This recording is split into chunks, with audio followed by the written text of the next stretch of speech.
வரவேற்றுக் கொள்கிறோம் மக்கள் நம் பக்கம் நிகழ்ச்சிக்குள் இன்றைய தினம் கூட ஒரு முக்கியமான தலைப்பில் உங்களோடு பேசுவதற்கு நாங்கள் தயாராக இருக்கின்றோம்.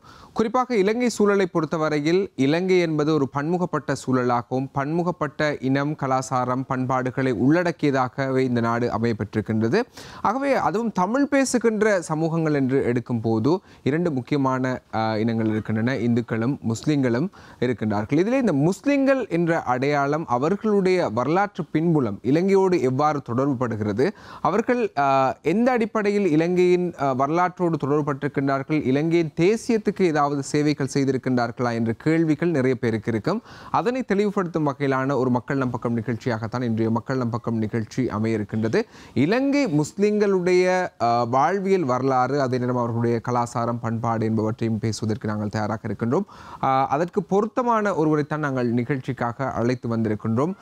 சர்வதேச விவகாரங்கள் சம்பந்தமாக ஒரு நீண்ட அனுபவம் கொண்ட ஒருவராக இருக்கின்ற கொழும்பு பல்கலைக்கழகத்தின் விரிவுரையாளராக இருக்கின்ற டாக்டர் அசீஸ் அவர்கள் எங்களோடு இணைந்திருக்கிறார். அவரை அன்போடு நிகழ்ச்சிக்குள் வரவேற்றுக் கொள்கிறோம். வணக்கம், அஸ்ஸலாமு அலைக்கும்.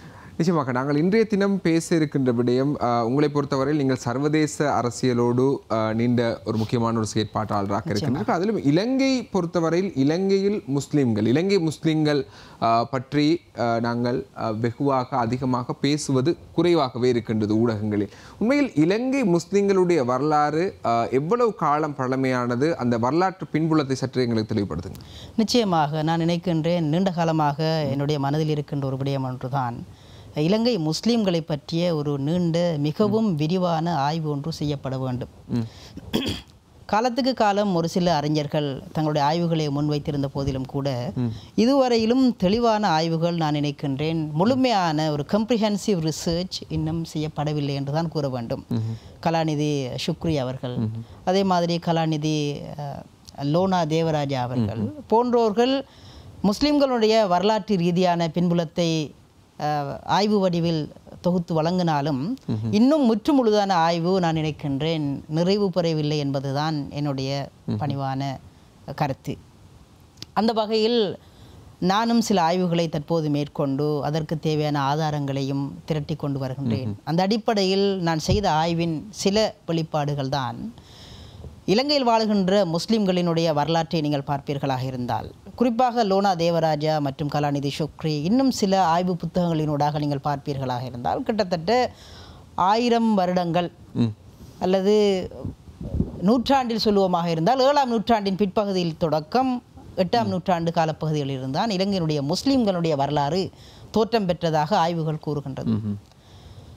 இலங்கையில் வாழுகின்ற முஸ்லீம்களுடைய மூதாதையர்கள் அல்லது முதலாக இலங்கைக்கு இஸ்லாம் மதத்தை கொண்டு வந்தவர்கள் மொரோக்கோவில் இருந்து வந்த மக்கள். மொரோக்கோவில் இருக்கின்ற, மொரோக்கோ என்பது வட ஆப்பிரிக்காவில் இருக்கின்ற ஒரு நாடு, மேற்கில் இருக்கின்ற ஒரு நாடு. இந்த வட ஆப்பிரிக்காவில் இருந்து வந்த இந்த மொரோக்கோ நாட்டிலிருந்து வந்த மக்கள் தான் ஆரம்ப காலத்தில் இலங்கையில் குடியேறினார்கள்.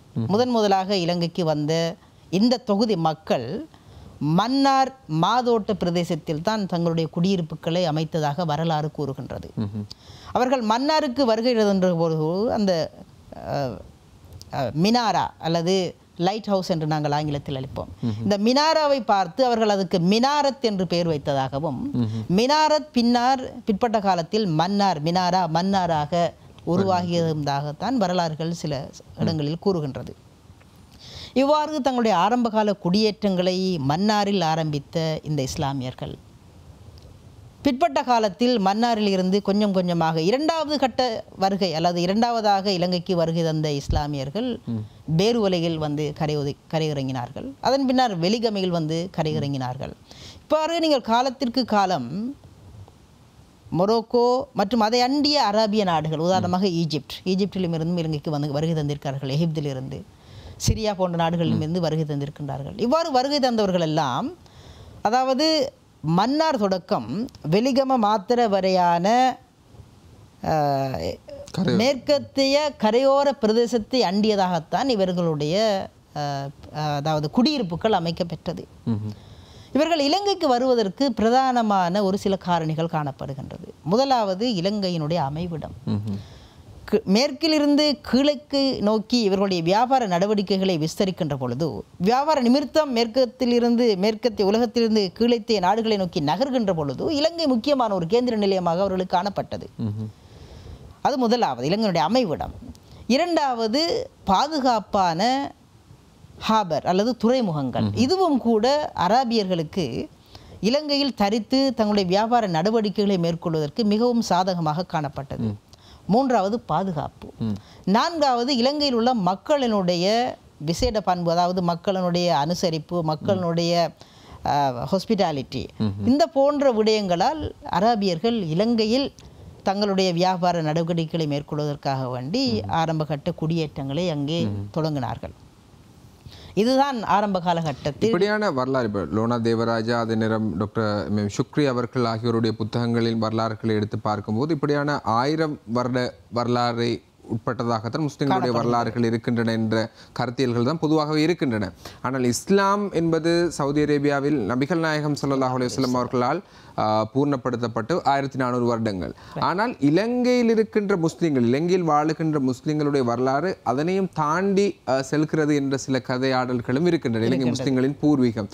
பொதுவாகவே முஸ்லிம்களுக்கு சோனகர்கள் என்ற ஒரு பெயர் வளமையாக அடையாளப்படுத்தப்படுகின்றது. இந்த சோனகர்கள் என்பவர்களுக்கும் முஸ்லிம்களுக்கு இடையில் ஏதாவது தொடர்பு இருக்கிறது? இந்த 1000 வருட வரலாற்றுக்கு பின்னால் சென்று ஏதாவது பேசக்கூடிய வாய்ப்புகள் இருக்கின்றன? இதுவரை கிடைக்கப்பெற்ற ஆய்வுகளின் அடிப்படையில் நான் நினைக்கின்றேன் 1000 வருடங்களில் ஆனது நிச்சயமாக எங்களுக்கு ஆதாரபூர்வமாக நிரூபிக்கக்கூடியதாக இருக்கின்றது. உதாரணமாக இலங்கையினுடைய வரலாற்றை நாம் எடுத்து பார்ப்போமா இருந்தால் 2500 வருட கால எழுதப்பட்ட வரலாறு இருக்கின்றது.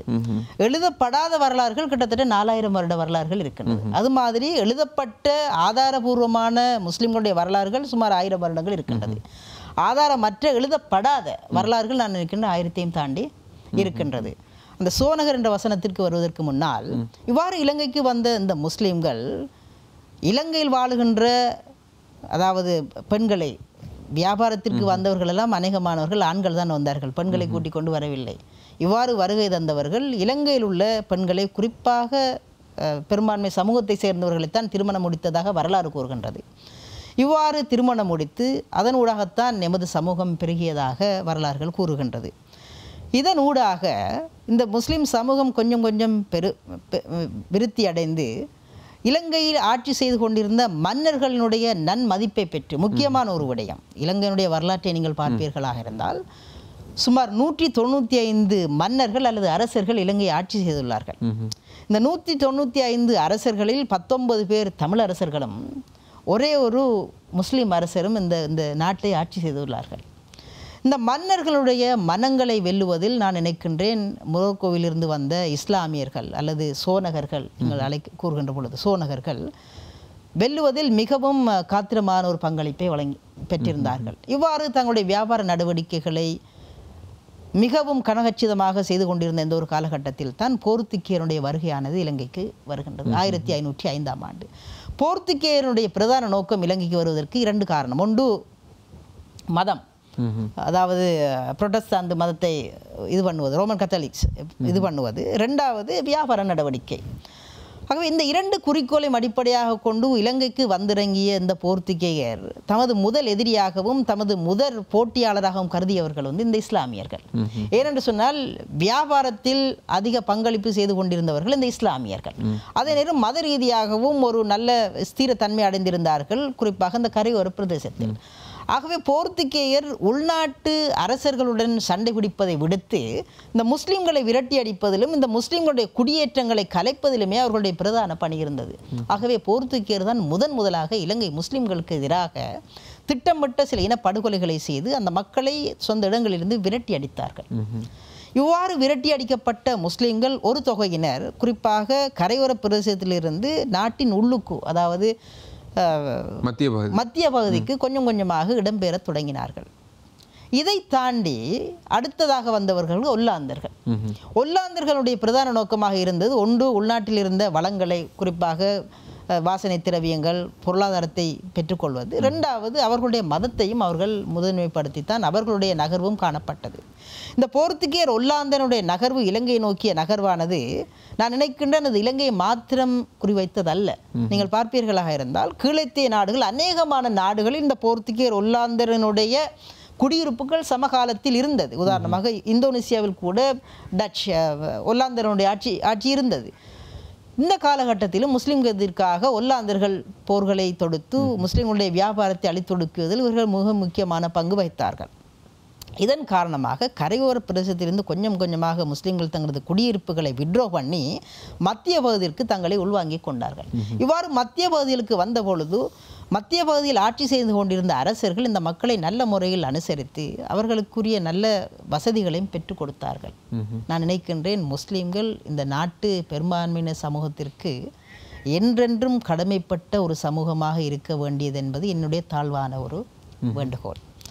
கால ஓட்டத்தில் பல பிரச்சனைகள் ஏற்பட்டாலும் நான் நினைக்கின்றேன் ஆரம்பத்தில் இருந்து எங்களுக்கு இந்த நாடு, இந்த மக்கள், குறிப்பாக பெரும்பான்மையின் மக்கள் செய்த தியாகங்கள், எங்களுக்காக அவர்கள் காட்டிய கரிசனை நான் நினைக்கின்றேன் நாங்கள் நன்றி கூற கடமைப்பட்ட ஒரு சமூகமாக இருக்கின்றேன். இதனைத் தொடர்ந்து பிரித்தானியருடைய காலம் வருகையானது. கரையோர பிரதேசம் முற்றுமுழுதாக அவர்கள் கைவசம் வருகின்றது. அதன் பின்னால் 1815ஆம் ஆண்டு கண்டி பிரதேசம் கைப்பற்றப்பட்டதுடன் முழு இலங்கையும் பிரித்தானியர் வசமாகின்றது. வரலாற்று ரீதியாக தோளோடு தோள் நின்று பெரும்பான்மை சமூகத்துடன் அவர்களுடைய நன்மதிப்பை பெற்று, அந்த அரசர்களுடைய நன்மதிப்பை பெற்று மிகவும் நல்ல முறையில் இந்த சமூகம் தங்களுடைய பயணத்தை ஆரம்பித்த சமூகம் துரதிர்ஷ்டவசமாக 1948ஆம் ஆண்டு பிப்ரவரி 4ஆம் தேதி சுதந்திரம் கிடைத்ததற்கு பின்னால் இந்த இரண்டு இனங்களுக்கும் அல்லது இந்த இரண்டு சமூகத்திற்கும் இடையில் கொஞ்சம் கொஞ்சமான சில விரிசல்கள் ஏற்பட தொடங்குகின்றது. அதற்கு முன்னால் ஓரிரு அதாவது தனிப்பட்ட நபர்களுக்கு இடையில் இருக்கின்ற பிரச்சனைகள் சில சமூக பிரச்சனைகளாக அடைந்தாலும் மிகவும் குறுகிய காலத்தில் அது சோர்ட் அவுட் பண்ணப்பட்டு விட்டது. நிச்சயமாக அதுக்கு பிற்பட்ட காலப்பகுதி சம்பந்தமாக இன்னும் விரிவாக நாங்கள் பேசலாம் என்று நினைக்கின்ற இந்த விளம்பர இடைவேளையின் பின்னர். நிச்சயமாக.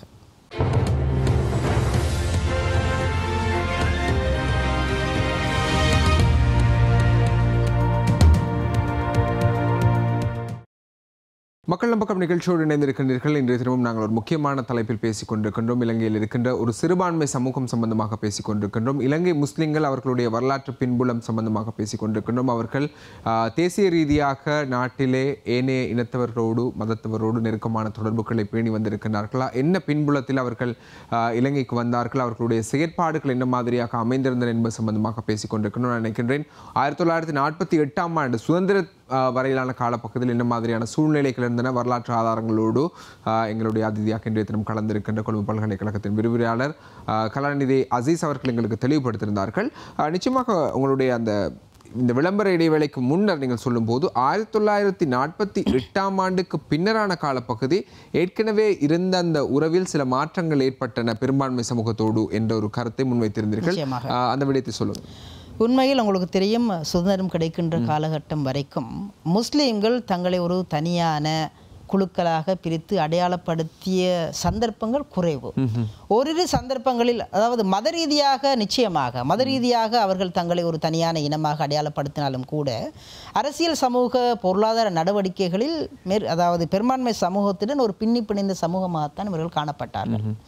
1948 அதாவது சுதந்திரத்துக்கு பின்னால் ஆட்சிக்கு வந்த பெரும்பான்மை குறிப்பாக அரசியல் தலைவர்கள் தங்களுடைய அரசியல் லாபம் கருதியும் தங்களுடைய அரசியல் இருப்பை உறுதி செய்வதற்காக வேண்டியும் பெரும்பான்மை சமூகத்திற்கு முதன்மை வழங்கி அவர்களை முதன்மைப்படுத்திய அதேவேளை சிறுபான்மை இன சமூகங்களான குறிப்பாக தமிழ் சகோதரர்களையும் இஸ்லாமிய சகோதரர்களையும் ஒரு வகையான ஓரம் கட்டுகின்ற ஒரு துப்பாக்கி நிலைக்கு தள்ளப்பட்டார்கள்.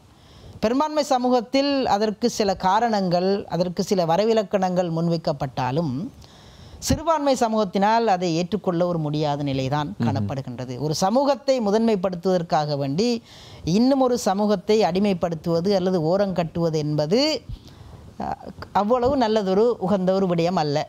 ஆனால் அந்த காலகட்டத்தில் ஆட்சியில் இருந்த பெரும்பான்மை அரசியல் தலைவர்கள் தங்களுடைய சமூகத்திற்காக வேண்டி சில சட்டத்திட்டங்களையும் சில மாற்றங்களையும் சீர்திருத்தங்களையும் கொண்டு வந்தார்கள்.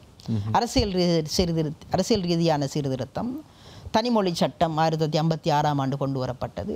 அதே மாதிரி குடியேற்றங்கள், திட்டமிடப்பட்ட குடியேற்றங்கள், தொழில் வாய்ப்புகளில் பெரும்பான்மை சமூகத்திற்கு முதன்மை வழங்குவது, அதே போன்று பல்கலைக்கழக தரப்படுத்தலில் பெரும்பான்மை சமூகத்திற்கு முன்னுரிமை வழங்கி சிறுபான்மை சமூகத்தை ஓரம் கட்டுவது, இவ்வாறான பல நடவடிக்கைகள் சிறுபான்மை சமூகத்தை பெரும்பான்மை சமூகத்திற்கு எதிரான ஒரு எதிர்ப்பு சக்தியை தூண்டிவிட்டாலும் அதை அதிகமாக இந்த பெரும்பான்மை அரசியல் தலைவர்களுடைய கொள்கைகளினால் பாதிக்கப்பட்டவர்கள் முஸ்லிம்களையும் விட தமிழர்கள் என்றுதான் கூற வேண்டும். இவ்வாறு பாதிக்கப்பட்ட தமிழ் சகோதரர்கள், குறிப்பாக இளைஞர்கள், அகிம்சை ரீதியான போராட்டத்தை முன்னெடுத்து அகிம்சை ரீதியான போராட்டம் வெற்றி அளிக்கவில்லை என்ற காலகட்டத்தினால் ஆயுத ரீதியாக அவர்கள் போராட்டத்திற்கு தள்ளப்பட்டார்கள். ஆனால் முஸ்லிம்கள் எந்த ஒரு சமூகத்திலும் எந்த ஒரு சந்தர்ப்பத்திலும் அல்லது எந்த ஒரு காலகட்டத்திலும் ஆயுத ரீதியாக அரசாங்கத்துக்கு எதிராக போர் தொடுத்த வரலாறோ அல்லது இந்த நாட்டுக்கு எதிராக தங்களை ஒரு போராளிகளாக காட்டிக்கொண்ட வரலாறு இல்லை, நிச்சயமாக இல்லை என்றுதான் கூற வேண்டும். இடத்தில் எனக்கு ஒரு கேள்வி இருக்கின்றது. உண்மையில் பொதுவாகவே அரசாங்கத்துக்கு எதிராக அல்லது பெரும்பான்மை சமூகத்துக்கு எதிராக தமிழ் மக்கள் போர்க்கொடி தூக்க வேண்டிய ஒரு சூழ்நிலை உருவாகிறது. ஆனால் வரலாறு நெடுகிலும் நாம் பார்க்கும் போது ஒரு பெரும்பான்மை சமூகத்தோடு ஒரு சிறுபான்மை சமூகம் முரண்பட்டு கொள்ளும் போது இன்னும் ஒரு சிறுபான்மை சமூகமாக இருக்கின்ற சமூகம் பெரும்பான்மை சமூகத்தோடு இணைந்து கொண்ட வரலாறுகள் நிறையவே இருக்கின்றது இலங்கையில். தமிழ் மக்கள் ஒரு பிரச்சனை வரும்போது முஸ்லிம் மக்கள் பெரும்பான்மை சமூகத்தோடையும், முஸ்லிம் மக்களுக்கு ஒரு பிரச்சனை வரும்போது தமிழ் மக்கள் பெரும்பான்மை சமூகத்தோடும் இணைந்து செயற்படுகின்ற ஒரு வரலாற்று தொடரான ஒரு செயற்பாடாக இருக்கின்றது. இதற்கான காரணம் என்ன? இலங்கையில் வாழ்கின்ற முஸ்லிம்களை பொறுத்தவரையில், குறிப்பாக இவங்களுடைய சனத்தொகை பரம்பலை நாம் எடுத்து பார்ப்போமா இருந்தால் சுமார் 9.7% அல்லது கிட்டத்தட்ட 10% என்று சொல்லலாம். மொத்த சனத்தொகையில் 21.7 மில்லியன் சனத்தொகையில் 2 மில்லியன் 20 லட்சம் முஸ்லிம்கள் வாழ்கின்றார்கள். இவர்களுடைய பரம்பலை நீங்கள் பார்ப்பீர்களாக இருந்தால் 34% முஸ்லிம்கள் கிழக்கு மாகாணத்திலும், கிழக்கில் உள்ள அதாவது அம்பாறை, பெட்டிக்குளம், ட்ரிங்கோமலை 3 டிஸ்ட்ரிக்டிலும், 4% மக்கள் வடக்கில் உள்ள 5 மாவட்டங்களிலும். அப்போ 34, 38. ஏனைய 62% மக்கள் தென்பகுதி ஏனைய மாவட்டங்களிலும் வாழுகின்றார்கள். இவர்களுடைய அரசியல், இவர்களுடைய சமூக பொருளாதார கட்டமைப்புகளும் கூட தங்களுடைய பிரதேசத்தை முதன்மைப்படுத்தியதாகவும், தங்களுடைய பிரதேசத்தில் காணப்பட்ட அரசியல் இலக்குகளை அடிப்படையாக வைத்துத்தான் இவருடைய அரசியல் கூட காணப்பட்டது. முஸ்லீம்கள் நீங்கள் சொல்வது போன்று பெரும்பான்மை சமூகத்தினருடன், அதாவது அவர்களுடன் சேர்ந்து அல்லது அவர்களை ஆதரிக்கின்ற போக்கு, நான் நினைக்கின்றேன் அவர்கள் ஆதரிக்கின்ற போக்கு என்பதை விட முஸ்லிம்கள் ஒரு வகையான நடுநிலைமை தன்மை வகித்தார்கள் என்றுதான் நான் கூற வேண்டும். சுதந்திரம் கிடைப்பதற்கு முன்னால் பிரித்தானியர்கள் உங்களுக்கு என்ன வேணும் என்று முஸ்லிம் தலைவரிடம் கேட்டபொழுது டிபி ஜாயா அவர்கள் கூறியிருந்தார்கள், நாட்டிற்கு சுதந்திரத்தை கொடுங்கள், பெரும்பான்மை சமூகத்தினுடன் எங்களுக்கு எது தேவையோ அதை நாங்கள் கேட்டு பெற்றுக்கொள்கின்றோம். எந்த ஒரு சந்தர்ப்பத்தில் நாட்டை பிரித்தித்தா அல்லது நாடு எங்களுக்கு தனியான அழகு வேணும் என்று கூடி இஸ்லாமிய தலைவர்கள் கேட்ட வரலாறு இல்லை. ஆனால் அந்த அளவு பெரும்பான்மை சமூகத்தை முஸ்லிம்கள் நம்பினார்கள். அவர்களுடன் அவ்வளவு அந்நியோன்யமான வாழ்க்கை அவர்கள் நடத்தி கொண்டிருந்தார்கள். ஆனால் தமிழ் மக்களை குறிவைத்து பெரும்பான்மை சமூக தலைவர்கள், அரசியல் தலைவர்கள் செய்த சில சீர்திருத்தங்கள் விரும்பியோ விரும்பாமலோ அதற்கு அடுத்தபடியாக உள்ள சிறுபான்மையினர் சமூகத்தையும் பாதித்தது நிச்சயமாக. இந்த பாதிப்பு தமிழ் சகோதரர்கள் அகிம்சை ரீதி தோல்வியடைய ஆயுத ரீதியாக அவர்கள் தங்களுடைய எதிர்ப்பை வெளிக்காட்டிய அதே வேளை முஸ்லிம் சகோதரர்கள், நான் நினைக்கின்றேன், எதிர்ப்பை வெளிக்காட்டுவது என்பதை விடுத்து மத்திய ஒரு நியூட்ரல் பொசிஷனை தான் முஸ்லீம் வாலிபர்கள் அல்லது முஸ்லீம் தலைவர்கள் கடைபிடித்தார்கள். இவ்வாறு வருகின்ற பொழுது நான் நினைக்கிறேன் 1960, 70க்கு பிற்பட்ட கால வரலாறு சற்று வித்தியாசமானது. 70 வரையும் தங்களுக்கு அநீதிகள் இடம்பெற்றாலும், முஸ்லீம்களுக்கு சில அநீதிகள் இடம்பெற்றாலும் பெரும்பான்மை சமூகத்தை எதிர்க்கின்ற போக்கு இவர்களுக்கு வரவில்லை. 70களின் பின்னால் அரசியல் ரீதியாக ஏற்பட்ட மாற்றம், 80களின் பின்னால் அரசியல் ரீதியாக ஏற்பட்ட மாற்றம், அதே போன்று மத ரீதியாக இஸ்லாமிய சமூகத்தில் ஏற்பட்ட ஒரு சில மாற்றம். நிச்சயமாக நான் நினைக்கின்றேன் அந்த மத ரீதியாக இஸ்லாமிய சமூகம், அதாவது இலங்கை முஸ்லிம்களுக்கு மத்தியில் ஏற்பட்ட மாற்றம் சம்பந்தமாக பேசுவதாக இருந்தால் நாங்கள் சர்வதேச அரசியலையும் அதனோடு தொடர்படுத்த வேண்டிய தேவைப்பாடு இருக்கும் என்று அது சம்பந்தமாக விரிவாக பேசுவோம். தொடர்ந்து இணைந்திருங்கள்.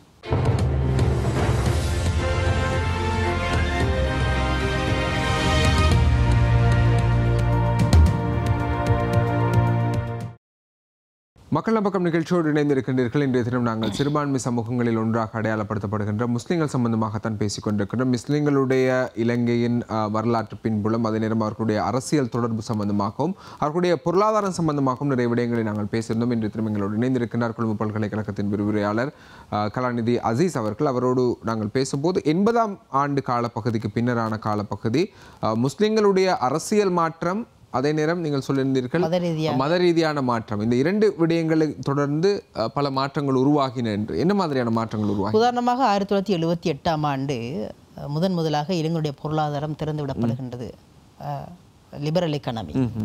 இந்த திறந்த பொருளாதாரத்தினூடாக பல மாற்றங்கள் இலங்கைக்கு கொண்டு வரப்பட்டது. அதே நேரம் அரசியல் ரீதியாகவும் மாற்றம், அதாவது விகிதாசார பிரதிநிதித்துவ முறை அறிமுகப்படுத்தப்பட்டது.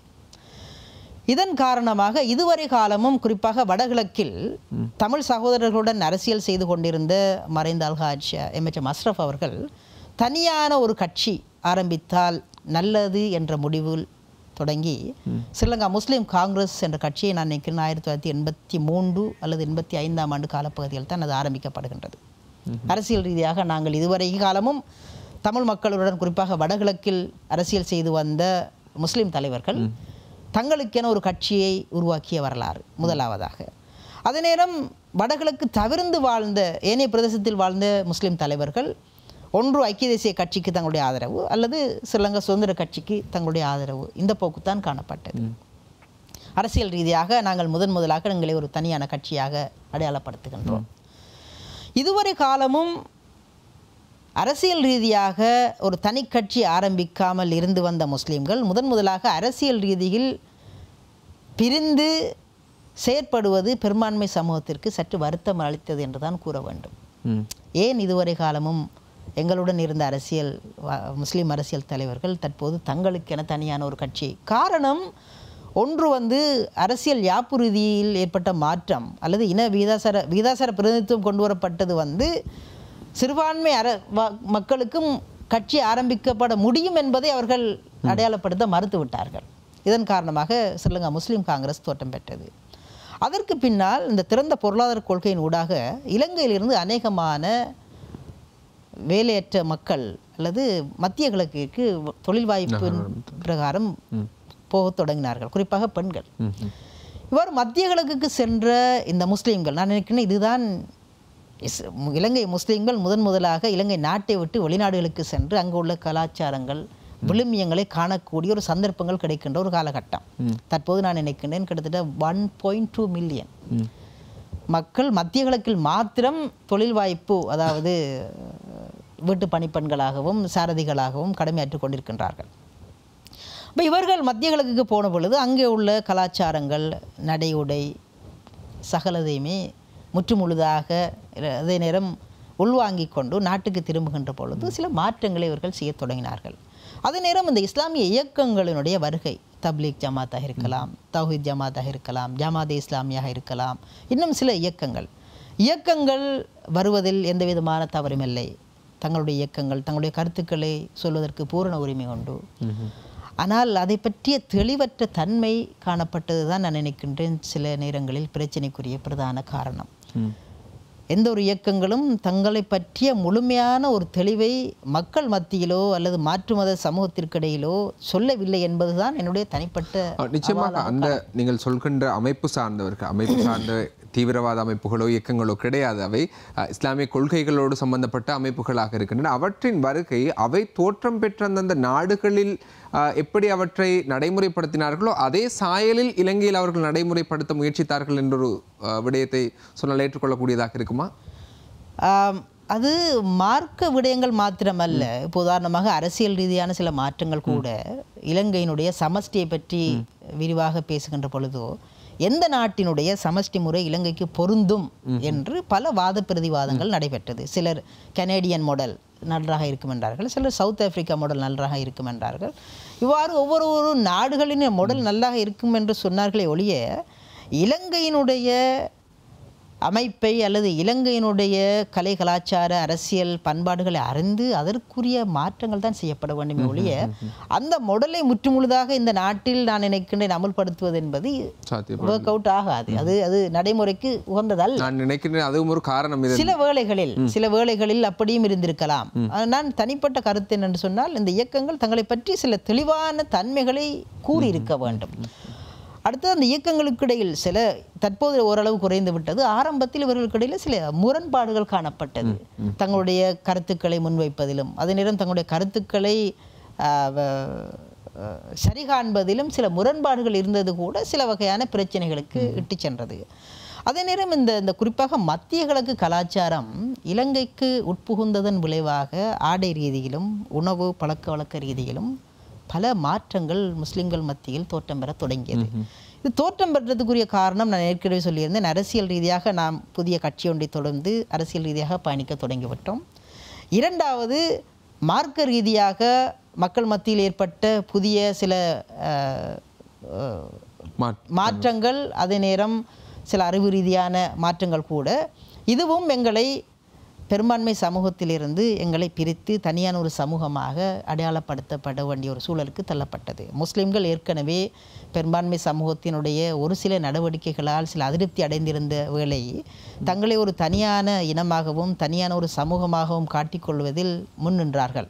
அதற்கு அரசியல் ரீதியாக ஏற்பட்ட இந்த மாற்றமும் மத ரீதியாக ஏற்பட்ட இந்த மாற்றமும் முஸ்லிம்கள் பெரும்பான்மை சமூகத்திலிருந்து சற்று ஒதுங்கி தங்களை ஒரு தனியான இனமாக அடையாளப்படுத்தி அவர்களுக்கென்று சில விழுமியங்களை உருவாக்கி கொண்டு இவர்கள் நகரத் தொடங்கினார்கள். அடிக்கடி விரிவுரையாளர் அகார்சர் அவர்கள் சொல்லுகின்ற ஒரு விடயம் ஒன்றுதான், பன்மைத்துவ நாடொன்றில் குறிப்பாக இலங்கை போன்ற ஒரு நாடுகளில் வாழுகின்ற சிறுபான்மை முஸ்லிம்கள் கலந்து வாழ்வதில் தவறில்லை, ஆனால் கரைந்து விடக்கூடாது. உங்களுடைய விழுமியங்களை நீங்கள் பாதுகாத்து நடவடிக்கை செய்யலாம். அதாவது பெரும்பான்மை சமூகத்துடன் நீங்கள் கலந்து வாழ வேண்டும். ஆனால் அதற்காக உங்களுடைய விழுமியங்களை நீங்கள் விட்டுக் கொடுக்க வேண்டிய ஒரு அவசியம் ஒன்றும் இல்லை. நான் நினைக்கின்றேன் நாங்கள் கலந்து வாழவும் இல்லை, கரைந்து விடவும் இல்லை, ஒதுங்கி வாழ்ந்து விட்டோம். இதுதான் எமது சமூகம் பெரும்பான்மை சமூகத்திற்கு ஒரு வகையான அச்சத்தையும், அதே நேரம் எங்களை பற்றி எதுவுமே தெரியாத அவர்களுக்கு புதிய புதிய கான்செப்டுகள் எல்லாம் உருவாக தொடங்கிவிட்டது. இந்த ஆடை கலாச்சாரம், அதே மாதிரி உணவு பழக்க வழக்கத்தில் எங்களுக்கு ஏற்பட்ட மாற்றம், இது எதுவுமே அவர்களுக்கு தெரியாது. இதே நேரம் சர்வதேச ரீதியாக இஸ்லாத்தை பற்றிய இஸ்லாமோஃபோபியா, இந்த இஸ்லாத்தை பற்றிய ஒரு பயம் கூட மேற்கத்திய நாடுகளுடைய சதியினூடாக இலங்கையின் பக்கம் தன்னுடைய தாக்கத்தை செலுத்தி அதனூடாக தற்போது இன நல்லுறை என்பது காலத்துக்கு காலம் விரிவடைந்து போகின்ற ஒரு தன்மையாகவே இலங்கையில் காணப்படுகின்றது. நிச்சயமாக இந்த சர்வதேச அரங்கில் முஸ்லிம்கள் சம்பந்தமாகவும் அந்த நீங்கள் சொல்கின்ற அந்த இஸ்லாமிய சம்பந்தமான ஃபோபியா ஏற்பட்டிருக்கின்ற இந்த சூழ்நிலையும் இலங்கைக்குள்ளே அதன் தாக்கங்கள் இருக்கின்றனவா, அவற்றின் வெளிப்படுத்தல்கள் இங்கேயும் இருக்கின்றனவா? சாதாரணமாக பெரும்பான்மை சமூகத்தோடாக இருக்கட்டும், ஏனைய சிறுபான்மை சமூகத்தோடாக இருக்கட்டும், காலத்துக்கு காலம் சில பிரச்சனைகள் ஏற்பட்டிருக்கின்றன முஸ்லிம்களுக்கு மத்தியில்.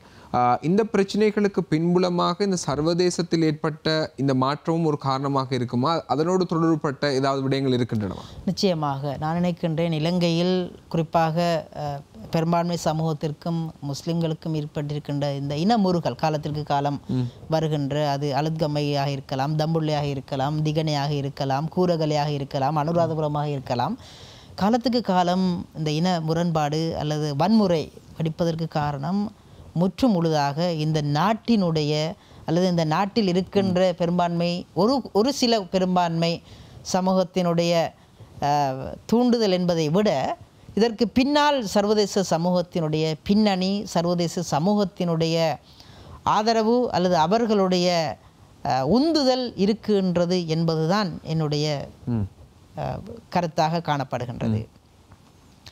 காரணம், இலங்கை புவியியல் ரீதியாக, அதாவது ஜியோபாலிட்டிக்ஸ், புவிசார் அரசியல் ரீதியாக நீங்கள் பார்ப்பீர்களாக இருந்தால் இந்து சமுத்திரத்தில் அமைந்திருக்கின்ற ஒரு நாடு. இரண்டாம் உலக மகா யுத்தம் வருகின்ற காலகட்டம் வரைக்கும் இந்து சமுத்திரம் ஒரு ஹைலைட் பண்ணப்படாத ஒரு சமுத்திரமாகத்தான் காணப்பட்டது. ஏனென்றால் அதற்கு முந்தைய வரலாறுகள் எல்லாம் பசிபிக் சமுத்திரத்தை அடிப்படையாக கொண்டும், அதே நேரம் அட்லாண்டிக் சமுத்திரத்தை அடிப்படையாக வைத்து கொண்டு தான் இந்த யுத்தங்களோ அல்லது சகல நடவடிக்கைகளும் மேற்கொள்ளப்பட்டது. இரண்டாம் உலக மகா யுத்தத்திற்கு பின்னால் அநேகமான நாடுகள், குறிப்பாக காலனித்துவத்திற்கு உட்பட்டிருந்த அநேகமான நாடுகள் விடுதலை பெற்றதன் பின்னால் இந்து சமுத்திரம் கொஞ்சம் கொஞ்சமாக மேற்கத்திய நாடுகளினால் ஆய்வுக்கு உட்படுத்தப்படுகின்றது. அதன் விளைவு 70% பெட்ரோலிய வளம், உலகில் இருக்கின்ற பெட்ரோலிய வளம் இந்து சமுத்திரத்திலே காணப்படுகின்றது. 80% தங்கம் இந்து சமுத்திரத்தில் காணப்படுகின்றது. 90% டைமண்ட் இந்து சமுத்திரத்தில் காணப்படுகின்றது. ஆகவே இந்து சமுத்திரம் என்பது உலக நாடுகளுக்கு ஒரு மிகவும் முக்கியத்துவம் வாய்ந்த ஒரு பிரதேசமாக அடையாளப்படுத்தப்படுகின்றது. இந்து சமுத்திரத்தை நீங்கள் எடுத்து பார்ப்பீர்களாக இருந்தால் பசிபிக் சமுத்திரம், அட்லாண்டிக் சமுத்திரம், இந்து சமுத்திரம், வட சமுத்திரம், தென் சமுத்திரம். இந்த இந்து சமுத்திரம் சுமார் 39 நாடுகளை எல்லைகளாக கொண்டிருக்கின்றது. ஆஸ்திரேலியாவில் தொடங்கி தென்னாப்பிரிக்கா வரை. உலக படத்தை நீங்கள் எடுத்து பார்ப்பீர்களாக இருந்தால் வழங்கும். ஆஸ்திரேலியாவில் தொடங்கி தென்னாப்பிரிக்கா வரை. ஆனால் இந்த நாடுகளில் இலங்கை நீங்கள் பார்ப்பீர்களாக இருந்தால் அது இந்த சமுத்திரத்தில் இருக்கின்றது. ஏனைய நாடுகள் எல்லைகளைத்தான் கொண்டுள்ளதை ஒழிய, உதாரணமாக இந்தியா இந்த சமுத்திரத்தினுடன் எல்லையைத்தான் கொண்டிருக்கின்றது. ஆனால் இலங்கை இந்த சமுத்திரத்தில் இருக்கின்றது. ஆகவே கேந்திர ரீதியாக இலங்கை மிக முக்கியத்துவம் வாய்ந்த ஒரு நாடாக காணப்படுகின்றது. யுத்தம் முடிவடைந்தது இலங்கை சமூகத்திற்கு பெரிய மகிழ்ச்சி, வெற்றி, அதே நேரம் ஒரு ஆறுதல் என்று கூறினாலும் சர்வதேச சமூகத்திற்கு அது ஒரு தலையீடியாகவும், அது ஒரு ஏன் இந்த யுத்தம் முடிவடைந்தது, இதன் காரணமாக எங்களுடைய தலையீடுகள் இந்த நாட்டில் இல்லாமல் போய்விட்டதே என்ற ஒரு வகையான விரக்தியை தான் நாம் காணக்கூடியதாக இருக்கின்றது. ஆகவே இந்த நாட்டில் யுத்தம் இருக்க வேண்டும். இந்த நாட்டில் ஏதோ ஒரு வகையில் இனங்களுக்கிடையில் பிரச்சனைகளை உண்டு பண்ண வேண்டும். அதனூடாக சர்வதேச சமூகம் தன்னுடைய ஆதிக்கத்தை இலங்கையில் கொண்டு வர வேண்டும். அதனூடாக தங்களுக்கு தேவையான புவிசார் அரசியலை இந்து சமுத்திரத்தில் மேற்கொள்ள வேண்டும் என்பதுதான் இந்தியா, சைனா, அமெரிக்கா, மேலும் மேற்கத்திய நாடுகளுடைய போட்டியாகவும் பிரதான இலக்காகவும் காணப்படுகின்றது. நிச்சயமாக இலங்கையில் ஏற்படுகின்ற பிரச்சனைகள், இலங்கைக்குள்ளே ஏற்படுகின்ற இப்படியான முரண்பாட்டு நிலைகளுக்கு சர்வதேச அரசியலும் ஒரு முக்கியமான காரணமாக இருக்கின்றது. நாங்களும் கூட பல நிகழ்ச்சிகளில் சொல்லியிருக்கின்றோம். ஆனால் நிறைய பேர் சம்பந்தமாக வெளியிலே பேசுவது குறைவாகத்தான் இருக்கின்றது. உள்ளக அரசியல் சம்பந்தமாக மேலோட்டமாக இடம்பெறுகின்ற சம்பவங்களை மாத்திரம் மையப்படுத்தி பேசிவிட்டு நழுவி செல்கின்ற சூழ்நிலை இருக்கின்றது. ஆனால் சர்வதேச தலையீடு என்கின்ற ஒரு பின்புலம் இருக்கின்றது. கலாநிதி அவர்கள் அந்த விடயத்தை மிக தெளிவாக சுட்டிக்காட்டியிருந்தார். இலங்கை போன்ற ஒரு நாட்டின் மீது எந்த அடிப்படையில் சர்வதேச நாடுகள் ஆதிக்கம் செலுத்துகின்றன என்று அந்த அடிப்படையில் தான் இன ரீதியான முரண்பாடுகளும் ஏற்படுகின்றன. சாதாரண மக்களாக இருக்கின்ற நாட்கள் இந்த விடயங்களை சரியாக புரிந்து கொள்வதனூடாக முரண்பாட்டு நிலைகளை தவிர்த்துக் கொள்வதற்கான நிறைய வாய்ப்புகள் இருக்கின்றன. தொடர்ந்து இணைந்திருங்கள், பேசுவோம்.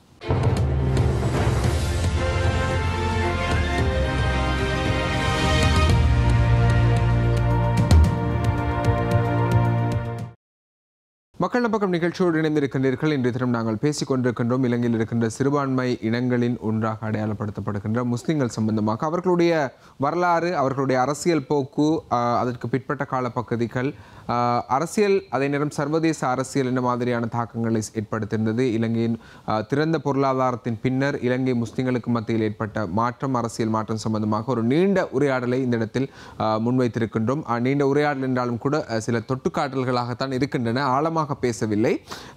இன்றைய தினம் எங்களோடு இணைந்திருக்கின்றார் கொழும்பு பல்கலைக்கழகத்தின் கலாநிதி அசீஸ் அவர்கள் அந்த விடயம் சம்பந்தமாக முக்கியமான பகுதிகளை எங்களோடு பேசியிருந்தார்கள். அடுத்த கட்டமாக நாங்கள் பேச வேண்டிய இன்னும் ஒரு பகுதி தான் இந்த சகவாழ்வு, இனங்களுக்கு இடையிலான ஒற்றுமை, இனங்களை புரிந்து வாழுதல் சம்பந்தமாக கட்டாயம் பேச வேண்டும். இலங்கை முஸ்லிம் மக்கள் இஸ்லாமிய அடிப்படையே சமாதானம், சாந்தி என்ற அடிப்படையை வைத்துத்தான் இயங்குகின்ற இந்த சமூகம் ஏன் இந்த முரண்பாட்டு நிலைகளில் தொடராக இருக்கின்றன? அவற்றிலிருந்து விடுபட்டு ஏனைய இனத்தவர்களோடு, ஏனைய மதத்தவர்களோடு சகவாழ்வாக ஒன்றித்து வாழ்வதற்கு என்னென்ன மாதிரியான விடயங்களை செய்ய வேண்டும் என்பதை சொல்லுங்கள். அதாவது சகவாழ்வை பற்றி பேசுவதற்கு முன்னால் நான் நினைக்கின்றேன், அண்மை காலங்களில் ஏற்பட்ட இன ரீதியான சில தப்பபிப்பிராயங்கள் அல்லது இன ரீதியான சில வன்முறைகள், இந்த வன்முறைகள் இடம்பெற்றதுக்குரிய பிரதான காரணம் ஒன்று, முஸ்லிம்களுடைய பொருளாதார ரீதியாக முஸ்லிம்களை ஒன்று பலவீனமடைய செய்ய வேண்டும் என்ற நோக்கம் உண்டு. இலங்கையில் வாழுகின்ற 9% அல்லது 10% முஸ்லிம்கள் இலங்கையினுடைய பொருளாதாரத்திற்கு சுமார் 17% பங்களிப்பை வழங்குகின்றார்கள். ஆகவே முஸ்லிம்கள் இலங்கையில் பொருளாதாரத்திற்குத்தான் பேர் போனவர்களாக இதுவரை காலமும் அடையாளப்படுத்தப்பட்ட முஸ்லிம்களுடைய பொருளாதார நடவடிக்கைகளை முடக்குவதற்கென்று சில உள்நாட்டு மற்றும் வெளிநாட்டு சக்திகள் களத்தில் இறங்கியுள்ளன. இதன் காரணமாகத்தான் உங்களுக்கு தெரியும் திகனையில் நடந்த சம்பவம் கிட்டத்தட்ட 800 மில்லியன் ரூபாய் நட்டமிட்டதாக வரலாறுகள் கூறுகின்றது. அதே மாதிரி அலுத்கமையில் நடந்த சம்பவங்கள், இந்த துரதிர்ஷ்டங்கள் எல்லாம் மறந்து தற்போது ஓரளவு சமாதான சூழ்நிலையில் ஏற்பட்டிருக்கின்றது. சகவாழ்வு நீங்கள் சொன்னது போன்று இஸ்லாம் சமாதானம், சமத்துவம், சுபீட்சம் என்பனவற்றை முதன்மைப்படுத்தி தோற்றம் பெற்ற ஒரு மார்க்கம். துரதிர்ஷ்டவசமாக அது இலங்கையாக இருந்தாலும் சரி, அல்லது இஸ்லாம் அல்லது முஸ்லீம்கள் பெரும்பான்மையாக வாழுகின்ற அநேகமான நாடுகளாக இருந்தாலும் சரி, எங்களுடைய கடமையை நாம் சரியாக செய்கின்றோமா என்பது கேள்விக்குறி. எங்களுக்குள் மாற்றம் வர வேண்டும் நிச்சயமாக, மார்க்கத்தை பற்றிய தெளிவு வர வேண்டும் நிச்சயமாக. அதே நேரம் இந்த தெளிவு, இந்த மாற்றங்களை பற்றி மாற்று மத மக்களுக்கும் சில தெளிவுகளை நாம் சொல்ல வேண்டிய ஒரு கடப்பாட்டுக்கு உட்படுத்தப்பட்டுள்ளோம். இந்த ஹலால் விஷயங்கள் வந்ததாக இருக்கலாம், அல்லது இந்த ஆடை கலாச்சாரத்தில் ஏற்பட்ட மாற்றங்களாக இருக்கலாம். பெரும்பான்மை சமூகத்திற்கு இதை பற்றி எதுவுமே தெரியாது.